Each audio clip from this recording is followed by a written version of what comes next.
আরমান ভাই শুনলাম অফার দিচ্ছেন কোন একটা ফোনে? ভাই 12 প্রো দামে অনলি 13 প্রো ম্যাক্স পাচ্ছে ভাই। 12 প্রো দামে 13 প্রো ম্যাক্স, 12 প্রো তাও দামে 256 জিবি, একদম স্পেশাল গোল্ড এডিশন ভাই। গোল্ড এডিশন, হ্যাঁ গোল্ড এডিশন যা বাজারে সবচেয়ে valuable product. 13 pro 13 pro max কত দিচ্ছেন প্রাইস এটা? অনলি 55,000 টাকা ভাই। 55,000 অনলি টাকা? 55,000 টাকা 13 প্রো ম্যাক্স 12 প্রো ম্যাক্সের দামে, 12 প্রোর দামে, 12 প্রোর দামে 12 প্রোর দামে 13 প্রো ম্যাক্স। কারণ কি কোনো ঝামেলা আছে ভাই? কোনো সমস্যা নাই, এটা শুধু ভাই একটা আপনার হচ্ছে ডিসপ্লে শুধু চলে গেছিল, এটা ফ্ল্যাগ চেঞ্জ করা ভাই। ফ্ল্যাগ চেঞ্জ করা এখন তো এখন আর যাবে না ভাই এটা। আর ভিউয়ার্স আপনারা কিন্তু এটা দেখে নিতে পারবেন, যারা ঢাকার বাইরে আছেন কুরিয়ারে নিতে পারবেন।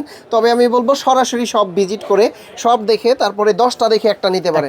কিন্তু 13 প্রো ম্যাক্স এর যে রেগুলার প্রাইস ওইটাও আপনাদের জানিয়ে দেই। এইটার প্রাইস কত দিচ্ছেন? এটার প্রাইস পড়বে হচ্ছে 256 জিবি 75,000 টাকা। 75,000 টাকা। আর এটা এটা পাচ্ছেন 256 জিবি অনলি 55,000 টাকা। 55,000 অনলি 55,000 এইটাই প্রাইস থাকবে না আর একটু কমাই দিবেন? যে আপনার জন্য আর 1,000 টাকা কম ভাই, 54,000 54,000 টাকা।